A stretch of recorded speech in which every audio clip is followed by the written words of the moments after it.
रोज एक नई कहानी देखने के लिए चैनल को सब्सक्राइब करें और बेल आइकन दबाना ना भूलें। सीमा नाम की एक लड़की थी जिसकी शादी दीपक नाम के लड़के से हो जाती है और एक रोज सीमा की सास की तबीयत बहुत ज्यादा खराब हो जाती है। वो नीचे नहीं आ रही थी तो सीमा अपनी सास के कमरे में जाकर अपनी सास से कहती है, माँ जी क्या हुआ?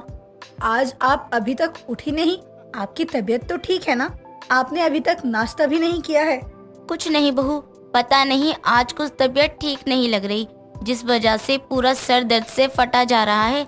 सारी रात नींद भी नहीं आई। अब एक अजीब सी बेचैनी हो रही है बहू। माँ जी आप उठकर नहा लीजिए, तब तक मैं आपके लिए कुछ खाने को ला देती हूँ। उसके बाद दवाई खा लीजिएगा आप। क्या पता आपको हल्का बुखार हो, आप दवाई खाएंगी तो आपको आराम हो जाएगा। ऐसे ही वक्त बीतता है और अपनी बहू सीमा की बात मानकर कमला नहा कर आती है। इतने में सीमा भी उसके लिए नाश्ता बना कर ले आती है। सीमा अपनी सास कमला को नाश्ता कराकर उसे दवाई देती है और अपनी सास कमला से कहती है, माँ जी आपने दवाई ले ली है, अब आप आराम कीजिए और आपको किसी भी चीज की जरूरत हो तो आप मुझे बता देना। कमला अपने कमरे में आराम करने लगती है और सीमा अपनी सास को कमला को आराम करता देखकर वहाँ से चली जाती है। ऐसे ही वक्त बीतता है और एक दिन सीमा की सास कमला की तबीयत बहुत ज्यादा खराब हो जाती है। सीमा बहुत ज्यादा घबरा जाती है और तुरंत अपने पति दीपक को फोन करती है। कुछ देर बाद दीपक वहाँ पहुँच जाता है और अपनी माँ को हॉस्पिटल लेकर जाता है। दीपक कमला का चेकअप करवाता है और दीपक को डॉक्टर कहता है, दीपक आपकी माँ डिप्रेशन में जा रही है। कुछ बात है जो इनको अंदर ही अंदर खाई जा रही है। इनकी आंखें देखकर लग रहा है कि काफी समय से ठीक से सोई नहीं है, जिस कारण से इन्हें माइग्रेन की प्रॉब्लम हो गई है और ऐसा लग रहा है कि इनकी तबीयत ज्यादा ही खराब हो सकती है। डॉक्टर तो मुझे क्या करना चाहिए जिससे मेरी माँ की तबीयत ठीक रहे? मैं अपनी माँ को ऐसे नहीं देख सकता। मैंने कुछ दवाएं लिख तो दी है जिससे इनको नींद अच्छी आएगी, लेकिन आप ज्यादा से ज्यादा अपनी माँ का ध्यान रखिए। इनको केयर की जरूरत है और आपकी माँ को किसी बात की चिंता है तो आप प्रयास कीजिए कि उन्हें उस चिंता से दूर कर दिया जाए और आपको उन पर ध्यान देना है कि वो उन चीजों के बारे में ना सोचे और उनको जो भी पसंद हो आप ज्यादा से ज्यादा उस चीजों पे ध्यान दें और उनके साथ ना ज्यादा से ज्यादा समय गुजारें। ऐसे ही वक्त गुजरता है और दीपक अपनी माँ को अस्पताल से लेकर घर आ जाता है। दीपक अपनी माँ का बहुत ख्याल रखता है। सीमा भी अपनी सास कमला के साथ वक्त बिताया करती। दीपक अपनी माँ को रोज कहीं न कहीं शाम को घुमाने ले जाता ताकि उसकी माँ की तबीयत में सुधार हो सके।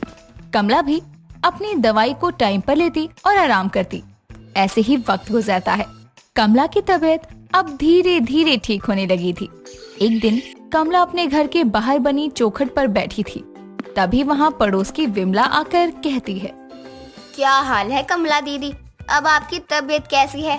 सुने थे कि आप बहुत बीमार हो, हॉस्पिटल तक जाना पड़ा।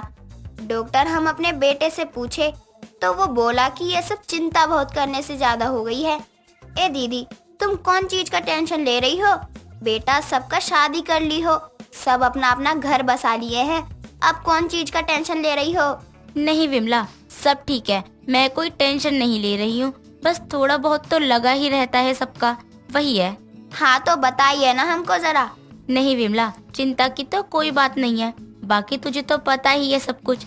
कभी कभी अपने बड़े बेटे की याद आ जाती है। एक छोटी सी लड़ाई पर वो घर छोड़कर चला गया और कभी लौट के वापस नहीं आया। पता नहीं किस हालत में होगा वो। ऐसे ही वक्त बीतता है और कमला विमला से ये बातें कर ही रही थी कि सीमा अपनी सास की ये सारी बातें सुन लेती है। सीमा भी ये सुनने के बाद अपने पति दीपक के पास जाकर उससे कहती है, दीपक जी आज मैंने माँ जी को सामने वाली पड़ोसन से बात करते हुए सुना और मुझे पता चल गया कि माँ जी को किस बात की चिंता है। उनको अपने बड़े बेटे की चिंता है दीपक जी। वो हर वक्त ये सोचती रहती हैं कि उनका बेटा किस हाल में है, वो उनसे मिलना चाहती है। हाँ लेकिन ये कभी नहीं हो सकता। वो अपनी मर्जी से यहाँ से गया है और पापा को तो बिल्कुल पसंद नहीं है, क्योंकि वो पापा के साथ बदतमीजी करके यहाँ से हमेशा के लिए चले गए। अपने पति दीपक की बात सुनने के बाद वो दोबारा कुछ नहीं बोलती। ऐसे ही वक्त बीतता है। सीमा की सास कमला का 50वां सालगिरह आने वाली थी। ये बात घर में सबको पता थी। एक दिन कमला का पति सुरेश कमला के पास जाकर उससे कहता है, कमला ये हमारी 50वीं सालगिरह है और बताओ तुम्हें इस सालगिरह पर क्या चाहिए? जो बोलोगी वो मैं तुम्हें ला कर दूंगा। सच बताऊं तो हमने कभी भी अपनी सालगिरह अच्छे से नहीं मनाई। पर ना जाने क्यों इस पर मेरा मन है कि हम अपने इस सालगिरह को ऐसे मनाएं जैसे हमारी शादी का पहला दिन था। वही मंडप, वही फेरे, वही लहंगा, सब कुछ।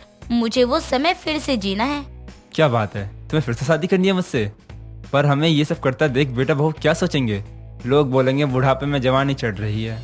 दूर खड़ी सीमा अपनी सास की सारी बात सुन लेती है और सुनने के बाद अपने पति दीपक से कहती है, दीपक, माँ जी की 50वीं सालगिरह है और मैं इसे सेलिब्रेट करना चाहती हूँ, वो भी अपने तरीके से। ऐसा क्या करने की सोच रही हो तुम? मैं माँ जी की दोबारा शादी करवाऊंगी और माँ जी खुद भी यही चाहती है। मैंने सुना है माँ जी को पापा जी से बात करते हुए उनकी यही इच्छा है। मैं उनके बेटे से उनको मिलवा तो नहीं पाई, लेकिन मैं उनकी शादी तो करवा ही सकती हूँ और इसी बहाने हम भी उनकी शादी को देख पाएंगे।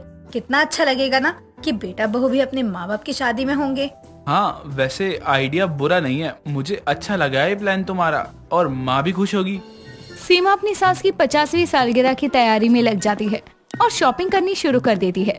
दुकान जाकर अपनी सास के लिए वो लहंगा ले रही थी कि तभी वहाँ पड़ोस की सुधा सीमा को लहंगा लेता देख उसके पास जाकर उससे कहती है, क्या बात है सीमा, ये लहंगा इतना भारी किसके लिए ले रही है? किसकी शादी में जा रही हो? किसी की शादी है क्या घर में? हाँ सुधा आंटी जी, ये लहंगा मैं अपनी सासू माँ के लिए ले रही हूँ। दरअसल हम लोग उनकी 50वीं सालगिरह पर उनकी शादी करवा रहे हैं, उसी की तैयारी चल रही है बस घर में। सुधा अपने मन में कहती है, बूढ़ी घोड़ी लाल लगाम, देख तो लो, सास बहू दोनों ही एक जैसे हैं। अब देखो बुढ़ापे में इसको फिर से शादी करने का जोश चढ़ा है। ऐसे ही समय गुजरता है। सीमा शॉपिंग करने के बाद अपनी सास के कमरे में जाती है और अपनी सास कमला से कहती है, माँ जी देखो मैं आपके लिए क्या लेकर आई हूँ। ये देखो, ये आपका लहंगा है। अब बताओ आपको कैसा लगा ये सब क्या है बहू? ये लहंगा, ये कंगन तू मेरे लिए क्यों लेकर आई है? माँ जी आपकी 50वीं सालगिरह है ना, बस इसलिए। इस 50वीं सालगिरह पर मैं चाहती हूँ कि आप वैसे ही तैयार हो जैसे आप अपनी शादी वाले दिन हुई थी, क्योंकि मैं आपकी शादी करवाना चाहती हूँ। ऐसे ही वक्त गुजरता है और कमला की सालगिरह का दिन आता है और सीमा अपनी सास को तैयार करने लगती है। सीमा की सास को बिल्कुल भी अंदाजा नहीं था कि बहू क्या कर रही है। इधर दीपक अपने सारे रिश्तेदारों को फोन करके बुलाता है। अब सीमा के सास ससुर तैयार होकर नीचे आते हैं और तब तक घर के आंगन में मंडप तैयार हो जाता है और पंडित जो उसके माँ पापा की शादी करवाता है, तब तक सारे रिश्तेदार भी आ गए थे। सीमा पूरे विधि विधान के साथ अपनी सास की शादी करवाती है। उसकी सास बहुत खुश होती है अपनी 50वीं सालगिरह को इस तरह से मनाकर, और इस तरह सीमा अपनी सास की शादी करवाती है। दोस्तों, अगर आपको ये कहानी पसंद आई तो इसे लाइक करें, शेयर करें और कमेंट करके बताएं कि कहानी में आपको सबसे अच्छा क्या लगा।